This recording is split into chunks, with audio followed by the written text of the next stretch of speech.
हाय.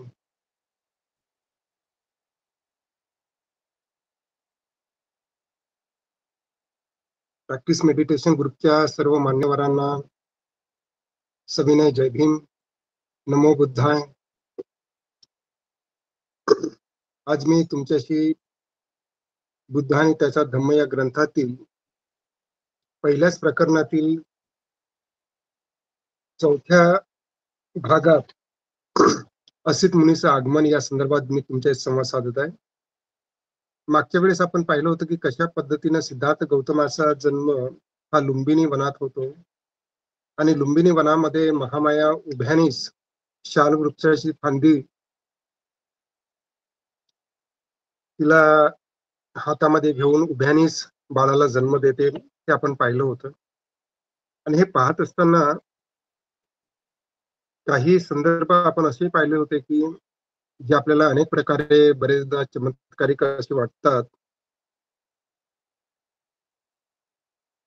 की कशा पद्धतीनं सुमेध बोधिसत्व महामायेच्या स्वप्नात येतो, तिला विनंती करतो की मला तुझ्या पोटी शेवटचा जन्म घ्यायचा आहे आणि काय तू माझी माता होशील काय. अशा पद्धतीची विनंती केल्यानंतर बोधिसत्व महामायेच्या कुक्षीमध्ये प्रवेश करतो आणि या संदर्भातच बऱ्याचशा लोकांना अशी शंका उपस्थित होते की असं काही होऊ शकते का. आणि असं होत असतं याचे काही पुरावे मी बाबासाहेबांच्या चरित्रातील देऊन ते पुरावे बाबासाहेबांच्या हयातीमध्येच कशा पद्धतीनं अनेक ग्रंथांमध्ये ग्रंथित झालेले आहेत त्याचे काही महत्वपूर्ण दाखले पण मी तुम्हाला दिलेले होते. बरेचदा अज्ञानामुळे आपण त्याच्यावर विश्वास ठेवत नाही किंवा आपण बुद्धिझम मध्ये असं नाही असं कधी कधी छाती ठोकपणे सांगण्याचा प्रयत्न करत असतो. आणि एखाद्या विषयासंदर्भात पुरेपूर माहिती नसली की कसा गोंधळ उडतो हेही आपण पाहिलेलं आहे. मी पुनश्च त्या भविष्यवाणीचं पुन्हा एकदा उजळणी घेतोय आणि पुढे जातो. तर ज्या पद्धतीनं महामाया व्रत वैकल्य वगैरे करून मोठ्या प्रमाणामध्ये दान धर्म करत असायची ती आणि तिच्या स्वप्नामध्ये बोधिसत्व येतात, तिला विनंती करतात आणि बोधिसत्व तिच्या कुक्षीमध्ये प्रवेश करतात. अशा पद्धतीचं वर्णन आपल्याला बुद्धाने त्याचा धम्म ग्रंथामध्ये दिसून येतं. परंतु असं असू शकते का, असा प्रश्न जेव्हा उत्पन्न होतो तर आपल्याला असं लक्षात येतं की बाबासाहेबांच्या संदर्भात मी एक महूतील एक घटना तुमच्या पुढे मांडली होती की महूमध्ये रामजी सकपाळांचाच एक चुलता जो अनेक वर्ष त्यांचा ठाव ठिकाणा नव्हता आणि योगायोगाने तो महू येथे आला होता आणि तेव्हा त्यांच्या कुटुंबातीलच एका महिलेने त्याला पाहिलं होतं आणि रामजी बाबांना त्या संदर्भात कल्पना देऊन सर्व कुटुंबीय त्यांना भेटाव्यास गेले होते आणि त्यांनी त्या बैरागी झालेल्या त्या संन्यस्त व्यक्तीला विनंती केली होती की आपण आमच्या घरी यावं आणि आपल्या पायाची पायधूळ आमच्या घरी झाडावी अशा पद्धतीची विनंती केली होती. पण त्यांनी त्यास नकार दिला होता. परंतु नकार देत असतानाही त्यांनी एक आशीर्वाद दिला होता आणि तो स्वयंपूर्तीने त्यांनी तो आशीर्वाद दिला होता आणि तो म्हणाला होता की आपल्या कर्तृत्वाने इतिहासावर चिरंतर ठसा उमटवून आपल्या घराण्याचे नाव अजरामर करेल असा पुत्र तुझ्या पोटी जन्मास येईल. अशा पद्धतीची त्यांनी भविष्यवाणी केली होती आणि त्याच्यानंतर बाबासाहेबांचं म्हणजे रामजी सकपाळांच्या घरी भीमाचा जन्म झाला असं आपण म्हणतो. दुसरं महत्वाचं की रामजी सकपाळ हे ज्योतिष शास्त्रामध्ये प्रगत होते, पारंगत होते किंवा त्यांना ते ज्योतिष शास्त्रामध्ये अवगत होते असंही आपल्याला दिसतं. आणि त्याच्यामुळं बाळ भीमाच्या त्यांच्या चेहऱ्यावर उमटलेले काही थोर पुरुषांची जी लक्षणं होती त्या संदर्भात रामजींना फार मोठा हा मनामध्ये त्यांचा असा विश्वास होता की हा एक महान पुरुष होईल त्यांच्या चेहऱ्यावर आणि त्यांच्या हाताच्या तळव्यावर, काही कानांवर आणि त्यांच्या बाहूंवर काही सुचिन्ह होती किंवा जी लक्षणं असतात महापुरुषांची ती त्यांच्या शरीरावर उमटलेली आपल्याला दिसतात. आणि रामजी सकपाळ भीमाईला हे अत्यंत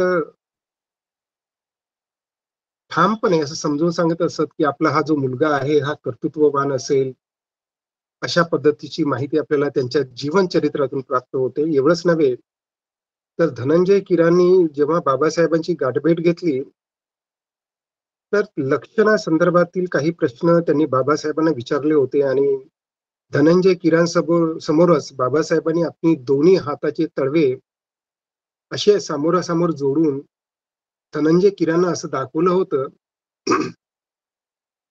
की त्यांचे दोन्ही हात तळवे एकावर एक ठेवल्यानंतर त्यांचा डावा तळवा हा उजव्या तळव्यापेक्षा मोठा आहे, असं धनंजय कीरांना बाबासाहेबांनी स्वतः दाखवलं होतं. असे काही दाखले आपल्याला बाबासाहेबांच्या जीवनचरित्रातून प्राप्त होतात. तर ही जी लक्षणं आहेत, ही लक्षणं मी तुम्हाला यासाठी आज सांगण्याचा प्रयत्न करत आहे, कारण काय की याच्यानंतरचं जे प्रकरण आहे,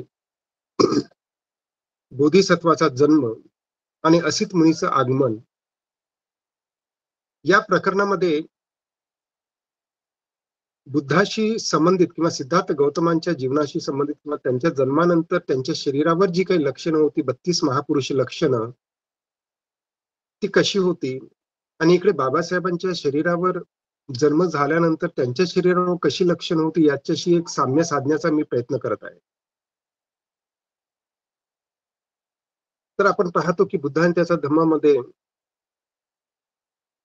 महामायेस स्वप्न पडतं आणि त्याच्यानंतर ब्राह्मणांना बोलावण्यात येतं आणि बोधिसत्वाला महामाया 9 महिने म्हणजे 10 महिने आपल्या गर्भामध्ये त्याचं पालन पोषण करते आणि प्रसूती काळ जवळ आल्यानंतर आपल्या माहेरी जाण्याची ती इच्छा व्यक्त करते आणि त्या आणि रस्त्यातून जाताना ते लुंबिनी वन लागतं आणि लुंबिनी वनातील ते स्वर्गीय असे फळा फुलांनी भरलेलं तो वन पाहून तिला त्या ठिकाणी थांबण्याची इच्छा होते आणि ती हळूच एका शाल वृक्षाच्या पायथ्याशी जाते, हळूच एक फांदी ती हातामध्ये धरते आणि हवेचा जो एक झोका येतो आणि तिला दूर घेऊन जातो आणि ती आपोआपच फांदीसोबत ती वर ओढल्या जाते आणि अशामध्येच आपल्या दोन्ही अ, पायांच्या चवड्यावरती उभी राहते आणि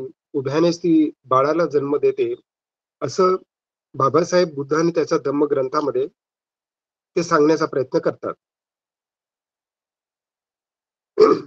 आणि हे बाबासाहेब बुद्ध आणि त्याचा धम्म या ग्रंथामध्ये जरी मांडत असले, तरी काही बाबी बाबासाहेब या ठिकाणी त्यांनी मांडलेल्या नाहीत, ज्या तुम्ही या स्थळांना जेव्हा भेटी देता, तर तेव्हा तुम्ही असं पाहता, की काही ठिकाणी बुद्ध 7 पावले चाललेले आहेत, अशी काही स्थळं तुम्हाला दिसतात किंवा तशा पद्धतीची मांडणी, तशा पद्धतीची चित्र सुद्धा अनेक ठिकाणी तुम्ही पाहिलेले असतील.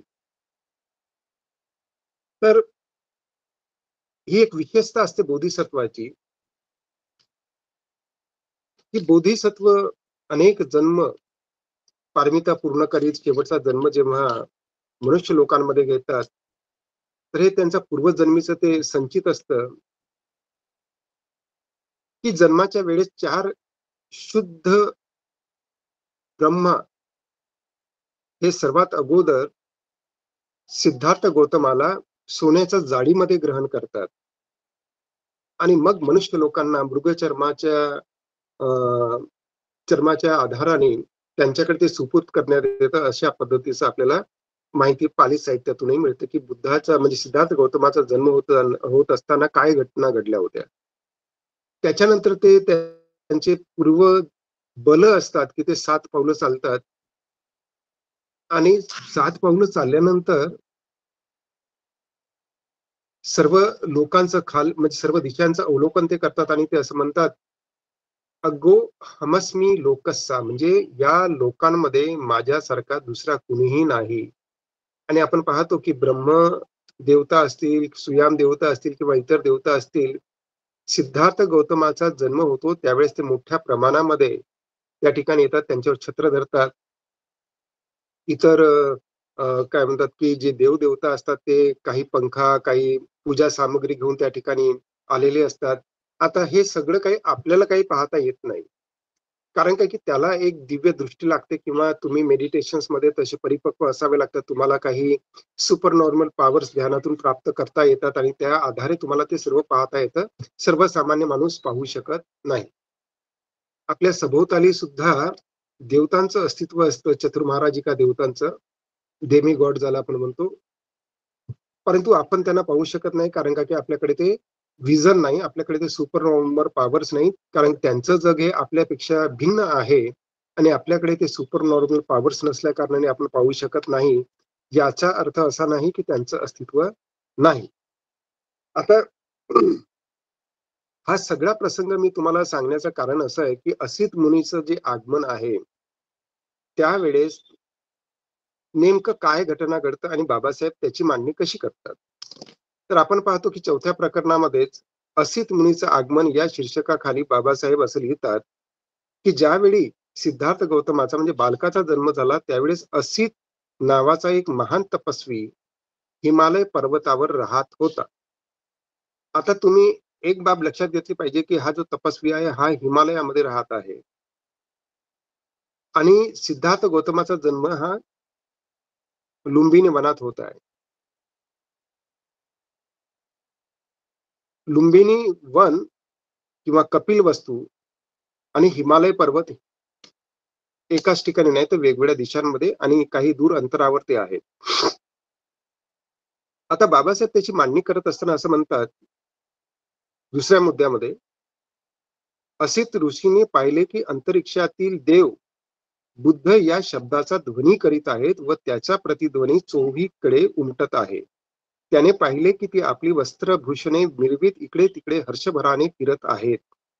त्याने विचार केला की ज्या ठिकाणी बुद्ध जन्म घेतला आहे तिथे मी का जाऊ नये. आता बाबासाहेब हे सांगतात, इथं स्वप्न नाही, काही नाही. बाबासाहेब स्पष्टपणे त्याची मांडणी करतात, की असित मुनी हा हिमालय पर्वतावर आहे आणि तो आपल्या दिव्य दृष्टीने पाहतो. आता इथे जो दिव्य दृष्टी हा जो शब्द आलेला आहे, तर ध्यानामध्ये एखादा व्यक्ती पारंगत असतो, तर त्याला काही अभिज्ञा प्राप्त होत असतात, काही बल प्राप्त होत असतात. त्या आधाराने ते पाहू शकतात. हे काही अंधश्रद्धा नव्हे, हे काही कपोलकल्पित नव्हे, तर प्रत्यक्ष अनुभूतीचं ते ज्ञान आहे. आणि म्हणूनच असित मुनी अंतरिक्षामध्ये पाहतो, आपल्या दिव्य चक्षुनी पाहतो, की अंतरिक्षातील देव बुद्ध या शब्दाचा ध्वनी करीत आहे. आता जेव्हा आपण पाली साहित्यामध्ये जातो आणि पाहतो, तर आपल्याला असं लक्षात येतं, की तुषित देव लोकांमध्ये बोधिसत्व असतात आणि सर्व चक्रवाळातील देवता. आता मॅडमनी थोड्या वेळापूर्वी समंता चक्रवाले सुअत्रा गच्छन्तु देवता वगैरे सगळे ते रिसायटेशन केलं. आपल्याला काहीच कळालेलं नाही. याची मला कल्पना आहे. परंतु त्या गाथा बोलत असताना नेमकं त्याचा अर्थ काय आहे हे माहीत नसल्या कारणाने आपला सगळा गोंधळ उडत असतो. तर आपण असं पाहतो की त्या सर्व ब्रह्मांडातील देवता तुषित देव लोकांमध्ये बोधिसत्वाकडे जातात आणि त्यांना विनंती करतात, की आता मनुष्य लोकांमध्ये आपण जन्मग्रहण करावा आणि बुद्धत्वाची प्राप्ती करावी. यासाठी सर्व देवता बोधिसत्वाला वंदन करत असतात आणि त्यांच्या विनंतीला मान दिल्यानंतर बोधिसत्व महामायेच्या कुक्षीमध्ये येऊन जन्मग्रहण करतात. आणि जन्मग्रहण केल्यानंतर त्यांच्या रक्षणार्थ चतुर्महाराजिका देवता चारही बाजूला हातामध्ये खडक घेऊन रक्षण करत असतात. बाबासाहेब त्याचा निर्देश त्यांच्या ग्रंथामध्ये करताना आपल्याला दिसतात. चतुर्महाराजिका देवता हा असा शब्द न वापरता या मराठी भाषांतरामध्ये चतुर्द्वीपाल असा शब्द आलेला आहे. त्याच्यामुळं लोकांना नेमकं काय आहे हे काही कळत नाही आणि त्या संदर्भात फारशी काही माहिती प्राप्त होत नाही. तर हे चतुर्महाराजिका देवता त्याला द्वीपपाल असं मराठीत संबोधलं जातं आणि हे चारही दिशांचे रक्षण करते देवता आहेत. हे आपण लक्षात घेतलं पाहिजे. आणि जेव्हा सिद्धार्थ गौतम बोधिसत्व लुंबिनी वनामध्ये जन्मग्रहण करतात, तर निश्चितच देवतांना हे माहीत असतं, की आता बोधिसत्वाने गर्भामध्ये प्रवेश घेतलेला आहे आणि आता ते मनुष्य लोकांमध्ये जन्मग्रहण करत आहेत. आणि याच कारणास्तव देवता लोक देव लोकांमध्ये आनंद व्यक्त करीत असताना असित मुनी पाहतात. आणि हे पाहत असताना असित मुनी पाहतो, की अंतरिक्षातील देव बुद्ध या शब्दाचा ध्वनी करीत आहेत व त्याचा प्रतिध्वनी चोहीकडे उमटत आहे. त्यांनी पाहिले की ती आपली वस्त्रभूषणे मिळवीत इकडे तिकडे हर्षभराने फिरत आहेत. त्याने असा विचार केला, की ज्या ठिकाणी बुद्धाने जन्म घेतला तिथे मी का जाऊ नये, असं बाबासाहेब त्याची मांडणी करतात. मग पुढे काय? बाबासाहेब असं लिहितात, की त्याने आपल्या दिव्य दृष्टीने, म्हणजे कुणी असित मुनीने सर्व जंबूद्वीपाचे निरीक्षण केले. आता बघा, की हा हिमालयात बसलेला आहे आणि तो जंबूद्वीपाचं म्हणजे संपूर्ण भारताचं निरीक्षण करतो. कशाने निरीक्षण करतो? आपल्या दिव्य चक्षुने. बुद्ध सुद्धा एकाच ठिकाणी बसून होणाऱ्या घटनांचं निरीक्षण करत असत आणि ज्यांना मदतीची आवश्यकता आहे तिथे ते जात असत, असं आपल्याला दिसतं. जसं उदाहरणार्थ अंगुलीमाल आपल्या आईची हत्या करणारा होता. बुद्ध तडक त्या ठिकाणी जातात आणि त्याला थांबवतात आईच्या हत्या करण्यापासून, आणि नंतर त्याला संघामध्ये प्रवेश मिळतो आणि तो अनंत होतो. जर त्याने आईची हत्या केली असती तर त्याला दुःख भोगावं लागलं असतं. आणि त्यापासून त्याची सुटका करण्यासाठी बुद्ध तात्काळ त्या ठिकाणी जातात आणि त्याला आईची हत्या करण्यापासून ते वाचवतात, असं आपल्याला दिसतं.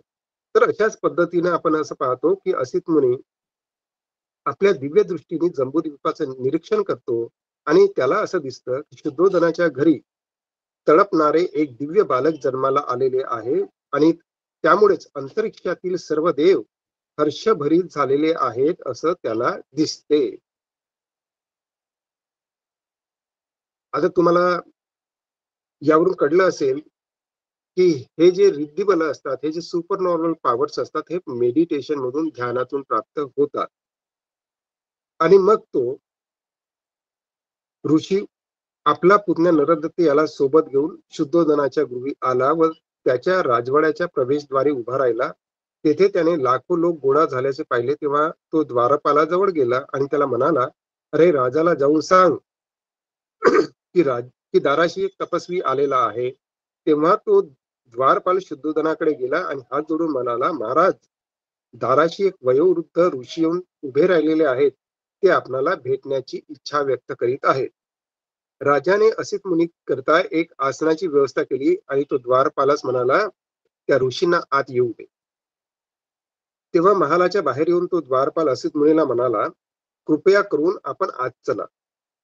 असित मुनी शुद्धोधन राजाजवळ गेला व त्याच्या पुढे उभा राहून म्हणाला, विजय असो राजा, तुझा विजय असो. तू आयुष्यमान हो आणि आपले राज्य सद्धम्माप्रमाणे चालव. तेव्हा शुद्धोधनाने असित मुनीला साष्टांग नमस्कार घातला आणि त्याच्या बसण्याकरिता त्याला आसन दिले. असित मुनी सुखपूर्वक स्थानापन्न झाल्यावर शुद्धोधनास म्हणाला, हे तपस्वी, आपले यापूर्वी दर्शन झाल्याचे आठवत नाही. आपल्या आगमनाचा काय हेतू असावा बरे? आपण इथे येण्याचे काय कारण आहे? असित ऋषी शुद्धोधनाला म्हणाला, राजा, तुला पुत्र प्राप्ती झालेली आहे. तुझ्या पुत्राला पाहण्याच्या इच्छेने मी इथे आलेलो आहे. असित मुनी असित ऋषी शुद्धोधनाला म्हणाला, की तुझ्या पुत्राला मी पाहण्याच्या इच्छेने इथे आलेलो आहे. तेव्हा शुद्धोधन म्हणाला, मुनिवर, बालक तर आता झोपलेला आहे, थोडा थांबा. ऋषी म्हणाला, राजा, असले थोर महात्मे जास्त वेळ काही झोपत नाही. ते थोर महात्मे स्वभावातच जागृत असतात. आणि इतक्यात त्या महान ऋषीवर अनुकंपा दाखवून त्या बालकाने आपण जागे झाल्याची हालचाल केली. बालक जागे झाल्याचे पाहता शुद्धोधनाने आपल्या दोन्ही हाताने उचलून त्याला ऋषीच्या समोर आणले. आता पुढची जी घटना आहे ती महत्वपूर्ण आहे. असित मुनीने त्या बालकाला निरखून पाहिले तेव्हा ते महापुरुषाच्या 32 लक्षणांनी व 80 शुभ चिन्हांनी युक्त असलेल्या त्यास दिसले. आता ही जी लक्षणं जी आहेत बोधिसत्वाची, ही लक्षणं 32 लक्षणं आणि 80 अनुव्यंजनांनी युक्त आहेत. आणि हे कशामुळे होतं? कशामुळे हे सौंदर्य, सुख, बल सर्व प्राप्त होत असते? हे त्यांचं पुण्यकर्म असते. आणि असित मुनी त्या बालकाला निरखून पाहतो, की 32 लक्षणांनी 80 शुभचिन्हांनी युक्त असलेले बालक त्याला दिसले. त्याचे तेजोमंडल किंवा त्यांचा देह शुक्र व ब्रह्मा याच्यापेक्षाही अधिक तेजस्वी आहे व त्याचे तेजोमंडल शतसहस्त्रपटीने अधिक दैदिप्यमान आहे. असित मुनीच्या मुखातून त्वरित उद्गार निघाले, निसंदेह या पृथ्वी तलावर हा अलौकिक पुरुष अवतरलेला आहे. असे म्हणून असित मुनी आपल्या आसनावरून उठले व आपले दोन्ही हात जोडून त्यांनी त्या बालकाला साष्टांग नमस्कार केला. त्यांनी बालकाभोवती प्रदक्षिणा घातली आणि त्याला आपल्या हातात घेऊन ध्यानमग्न स्थितीत ते उभे राहिले. आता इथे आपल्याला एक ट्रॅडिशन दिसते. असित मुनी हा एक ऋषी आहे आणि सिद्धार्थ गौतमाला जेव्हा तो पाहतो 32 लक्षणांनी युक्त आणि 80 अनुव्यंजनांनी युक्त आणि ब्रह्मापेक्षाही त्याचं तेजोमंडल अधिक प्रभावी आहे. तर ही फार जुनी परंपरा आहे, की अशा व्यक्तींभोवती प्रदक्षिणा घालून त्यांना वंदन करण्यात येतं. आणि आजही तुम्ही अनेक ठिकाणी जेव्हा जाता, तर तेव्हा काय होतं? तेव्हा तुम्ही पाहता, की अ, स्तूपांना प्रदक्षिणा घालण्यात येते आणि आपल्याला वाटतं, की हे असं कशाला करतात? हे काय बुद्धिझम आहे का? तर बुद्धांप्रती श्रद्धा व्यक्त करण्याची ती एक फार जुनी पूर्व परंपरा आहे. बुद्ध कालावधीमध्येही अनेक राजे महाराजे जेव्हा बुद्धांकडे यायचे, तर बुद्धांना प्रदक्षिणा घालायचे आणि त्याच्यानंतर सामोर येऊन वंदन करून एका बाजूला बसायचे. आपण इथे पाहतो, की असित मुनी सुद्धा बोधिसत्व अवस्थेमध्ये असलेला सिद्धार्थ गौतमाला प्रदक्षिणा घालतो आणि तो ध्यानमग्न स्थितीत उभा राहतो. आणि असित मुनीला पूर्वी सुपरिचित असलेली भविष्यवाणी माहित होती. गौतमाप्रमाणे महापुरुषाच्या 32 लक्षणांनी युक्त असलेल्या पुढे 2च मार्ग असतात. आता पुढच्या लेक्चरमध्ये हे जे 32 लक्षणं जे आहेत, याविषयी आपण चर्चा करणार आहोत. पण ते आज नव्हे, तर पुढच्या सेशनमध्ये. आणि हे फार इंटरेस्टिंग असेल, की पुढच्या सेशनमध्ये 32 लक्षणं बोधिसत्वाच्या अंगावर किंवा बुद्धांच्या शरीरावर जी आहेत, ती का आहेत? त्याचं काय कारण आहे? कशामुळे त्यांना ती लक्षणं त्यांच्या शरीरावर प्रकट झाली? त्यांचं कुठलं असं पुण्यकर्म आहे, की ज्यामुळे हे शरीरावर प्रकट होतात? त्याचा आढावा आपण घेणार 32 लक्षणांचा. परंतु आज आपण असित मुनी संदर्भातच आपण चर्चा करत आहोत. तर असित मुनीला हे माहित होतं, की अशी जी व्यक्ती असते, त्यांना 2च पर्याय असतात. पहिला पर्याय, की जर ते संसारामध्ये राहिले, तर चक्रवर्ती सम्राट होतात. आता चक्रवर्ती सम्राट म्हणजे काय हे अगोदर आपण लक्षात घेऊया. आपण सम्राट अशोकांना चक्रवर्ती म्हणतो हे चुकीचं आहे.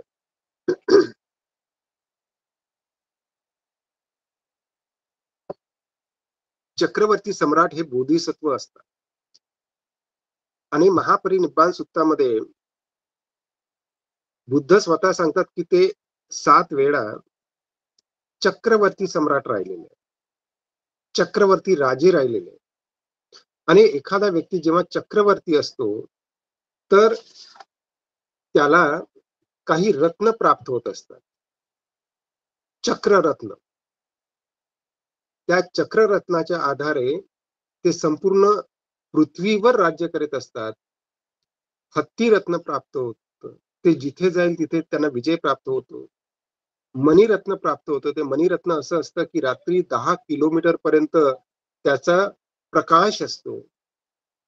अश्वरत्न असतात, जे एका ठिकाणाहून दुसऱ्या ठिकाणी जाऊ शकत असतात तात्काळ. स्त्री रत्न असतं म्हणजे मनुष्याची सौंदर्याची जी व्याख्या आहे त्याच्यापेक्षा कितीतरी पटीने अधिक त्या स्त्रीचं सौंदर्य असतं, ती पतिव्रता असते आणि तिच्या शरीराचा चंदनासारखा सुगंध असतो. तर मुखातून नील कमळ, कमळाचं जे फूल असतं निळं, त्याचा ज्या पद्धतीनं सुगंध असतो, त्या पद्धतीनं त्या स्त्रीच्या मुखातून तो सुगंध येत असतो आणि त्यांचं शरीर अत्यंत कोमल असतं. अशा पद्धतीचं स्त्री रत्न त्यांना प्राप्त होत असते. गृहपती रत्न असतं, की जे ते जिथे जातील तिथे थांबतील आणि चक्रवर्ती राजाला जेव्हा काही वाटतं इथं थांबावं, इथं बसावं, तर गृहपती रत्न पटकन ते सांगतं, की आपण काय करावं आणि त्यांना उपदेश करतो आणि त्यांना सांगतो, की इथे तुम्हाला अशा-अशा पद्धतीने तुम्हाला रत्न प्राप्त होतील किंवा धनसंपत्ती प्राप्त होईल अशा पद्धतीचं. त्याच्यानंतर परिणायक रत्न असतं. म्हणजे जे रत्न असं असतं, की जो राज्याचा कार्यभार सांभाळत असतं. तर हे चक्रवर्ती राजा जो असतो, की तो अतुलनीय असा असतो, की ज्याच्यासमोर सगळे हतबल असतात. ते चक्र जिथे-जिथे जाईल, तिथे-तिथे लोकं पुढे येतात आणि म्हणतात, की आपण आमचे राजे व्हावे, तुम्ही आमच्यावर राज्यशासन करावं. त्यांना लढाई करावं लागत नाही. अशा पद्धतीनं सर्व दूरपर्यंत त्यांचं राज्य पसरलेलं असतं आणि ज्या पद्धतीनं असित मुनी सांगतो, की हे जे बालक आहे 32 लक्षणं 80 अणुव्यंजनांनी युक्त यांच्यापुढे 2च मार्ग असतात आणि एक तर ते सम्यक संबुद्ध होतात, गृहत्यागी होऊन सम्यक संबुद्धत्वाची ते प्राप्ती करतात किंवा ते चक्रवर्ती सम्राट होतात. परंतु ते असंच म्हणतात, पण जर गृहत्याग करून त्याने संन्यास घेतला, तर तो सम्यक संबुद्धच होईल. आणि असित मुनीला अशी खात्री असते, की हे बालक गृहस्थी जीवनात राहणार नाही. म्हणजे त्यांची मनोमन अशी खात्री पटलेली असते, की ते बालक जे आहे, ते निश्चितपणे सम्यक संबुद्धच होईल. आणि आपण असं पाहतो पुढे, की त्या बालकाकडे पाहत असित मुनी अश्रुढाळीत दीर्घ निश्वास टाकीत तो ऋषी रडतो. तेव्हा असित मुनी अश्रू ढाळत आहे, दीर्घ निश्वास टाकत आहे, असं शुद्धोधन पाहतो. तर शुद्धोधन राजाच्या अंगावर रोमांच उत्पन्न होतं आणि तो व्याकुळतेने असित मुनीला विचारतो, हे मुनिवर, अशा रीतीने आपण का रडत आहात? अश्रू का ढाळीत आहात? दीर्घ निश्वास का टाकीत आहात? त्याचे भविष्य अगदी निर्विघ्न आहे ना? हे ऐकून ऋषी म्हणाला, राजा, मी बालकासाठी रडत नाही, त्याचे भविष्य अगदी निर्विघ्न आहे. परंतु मी रडतो आहे तो माझ्यासाठी. आता आपण इथं एक गोष्ट लक्षात घेतली पाहिजे, की का बरं असित मुनी रडतो आहे? तो म्हणतो मी माझ्यासाठी रडतो आहे. तर असित मुनी जो आहे, याचं जे ध्यान आहे, हे जे ध्यान आहे त्याचं हे अरूप लोकाचं ध्यान आहे. म्हणजे 7व्या-8व्या टप्प्यामध्ये अरूप लोकांचं ध्यान असतं आणि ते ध्यान ज्याला अवगत असल्या कारणाने याचा पुढचा जो जन्म आहे, तो जन्म हा अरूप लोकांमध्ये आहे. अरूप लोक म्हणजे काय? की देव लोकांची जी अनेक स्थळं आहेत, त्याच्यामध्ये अरूप लोकांमध्ये जन्म झाल्यानंतर तिथं शरीर नसतं, तर केवळ चित्ताचं संसरण असतं. आणि चित्त त्या ठिकाणी असल्या कारणाने काय होतं, की त्यांना बुद्धाचा धम्म ऐकता येत नाही. तेथील आयुर्मान इतकं मोठं असतं, की हजारो बुद्ध येतील आणि जातील, ते तिथेच असतात. त्यांना मनुष्य लोकांमध्ये जन्मग्रहण करता येत न फार कठीण असतं किंवा त्यांचं आयुर्मानच इतकं मोठं असतं, की हजारो बुद्ध येतील आणि जातील ते तिथेच असतात. त्याच्यामुळं त्यांना मुक्त होता येत नाही. सम्यक संबुद्ध यांची जी अ, वाणी आहे ती ऐकता येत नाही. धम्म प्राप्त करता येत नाही. त्याच्यामुळं मुक्तीचा मार्ग त्यांना लाभत नाही म्हणून तो रडतो आहे. मग आता पुढे बाबासाहेब असे लिहितात, की शुद्धोधन राजाने विचारले तर तो ऋषी म्हणाला, की मी वयोवृद्ध झालेलो आहे, आता माझं आयुष्य संपत आलेलं आहे. निश्चितच हे बालक बुद्ध होणार आहे. ते सम्यक संबोधी प्राप्त करून घेईल. तदनंतर आजवर या पृथ्वी तलावर जे कोणी करू शकले नाही, ते धम्मचक्र प्रवर्तन हे बालक करेल. जगताच्या सुख समृद्धीसाठी तो आपल्या महान तत्वाचा उपदेश करेल. आता आपण असं पाहतो की सम्यक संबुद्ध होतात आणि धम्माचा प्रचार प्रसार करतात. तर त्यांच्याकडे ते बल असतात. एखादा व्यक्ती सम्यक संबुद्ध होतो तेव्हा, की त्यांना कोणीही थांबवू शकत नाही. म्हणून धम्मचक्र प्रवर्तन सूत्रामध्ये असं म्हटलेलं आहे, बुद्ध स्वतः असं म्हणतात, की ते जे धम्मचक्र प्रवर्तन त्यांनी जे केलेलं आहे, प्रवर्तित केलं किंवा धम्म जो प्रकाशित केलेला आहे, तो कोणीही थांबवू शकत नाही. स ब्रह्म के स समन ब्राह्मणीया पजाय स देव मनुष्याय वगैरे वगैरे. म्हणजे या जगतातील, या विश्वातील सर्व समन असेल, ब्राह्मण असेल, ब्रह्म असेल किंवा कुठलेही देव मनुष्य त्यांचं धम्मचक्र उलथवून लावू शकत नाही. अशा पद्धतीने ते स्थापित करतात. बाबासाहेब 1951 मध्ये बौद्ध उपासना पाठ नावाचं एक छोटेखानी पुस्तक ते प्रकाशित करतात आणि त्याच्या पृष्ठ क्रमांक 29 वर धम्मचक्र प्रवर्तन सूक्त बाबासाहेबांनी स्वतः ते प्रकाशित केलेलं आहे. तुम्ही ते संदर्भ पाहू शकता. आणि तिथे बुद्धांना ज्ञान प्राप्ती कशी झालेली आहे या संदर्भातही आपल्याला काही माहिती मिळते. म्हणजे आपल्याला असं कळेल की ज्ञान प्राप्ती होतं म्हणजे नेमकं काय होतं, काय झालं आणि बुद्धांनी ते कशा पद्धतीने मांडलं. तर बुद्ध असं म्हणतात, बाबासाहेब त्याचं ते धम्मचक्र प्रवर्तन सूत्रामध्ये त्यांनी जी मांडणी केलेली आहे, त्याच्यातीलच मी काही शब्द मी तुम्हाला सांगण्याचा प्रयत्न करतो, की बुद्ध असं म्हणतात, उब्बे अननुसुत्तेषु धम्मेषु चक्षु उत्पादी. म्हणजे पूर्वी कधीही न ऐकलेलं धम्मचक्षु. चक्षु म्हणजे दिव्य दृष्टी, धम्मचक्षु. उत्पादी म्हणजे उत्पन्न झाले. ज्ञान उत्पादी त्यांना ज्ञान प्राप्त झालं. ज्ञान प्राप्त झाले म्हणजे सर्व काही झालं का? तर नाही. बुद्ध पुढे सांगतात, चक्षु धम्मेसु चक्षु उत्पादी म्हणजे धम्माचे चक्षु उत्पन्न झाले, ज्ञान चक्षु उत्पन्न झाले, ज्ञान उत्पादी पय्या उत्पादी. ज्ञान प्राप्तीनंतर त्यांना प्रज्ञा प्राप्ती झाली. प्रज्ञा प्राप्ती झाल्यानंतर खऱ्या अर्थाने वेगवेगळ्या प्रकारच्या विद्या त्याने प्राप्त झाल्या, म्हणजे विद्या उत्पादी. आणि त्याच्यानंतर मग बुद्ध असं म्हणतात, आलोको उत्पादी प्रकाश उत्पन्न झाला आणि अशा पद्धतीनं बुद्धत्वा म्हणजे भगवान गौतम बुद्धांना ज्ञानाची प्राप्ती झाली. तर अशा वेगवेगळ्या टप्प्यांमध्ये बुद्धांना ज्ञान प्राप्ती झाली असं आपल्याला धम्मचक्र प्रवर्तन सूत्रातून बुद्ध स्वतः उपदेश करताना सांगताना आपल्याला धम्मचक्र प्रवर्तन सूत्रामधून ते दिसतात.